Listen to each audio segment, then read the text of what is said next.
来吃这一间好吃的美食，辣椒是它的灵魂。它的干馄饨啊，都是阿婆在后面手工现包，超大颗的招牌炸酱面啊，我都配上这个干辣椒，还有一个半熟的水煮蛋。mix 的时候，这个香辣啊，然后跟这个豆瓣酱的香气啊，超级无敌赞。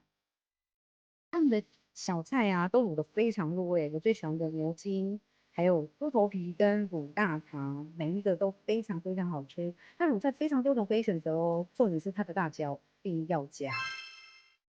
他们家的干馄饨啊，是我每次都要必点。你看它的猪肉新鲜的口感，没有什么猪腥味，而且它的皮又很 Q，重点是每颗都超大颗，会让你饱到撑哎。最喜欢他们的榨菜肉丝汤，它的汤头非常的鲜甜。如果你本身是需要一点解酒感的话，这一碗我大推。如果你是在地新竹人，都会知道这家山场面店。你的特质是什么呢？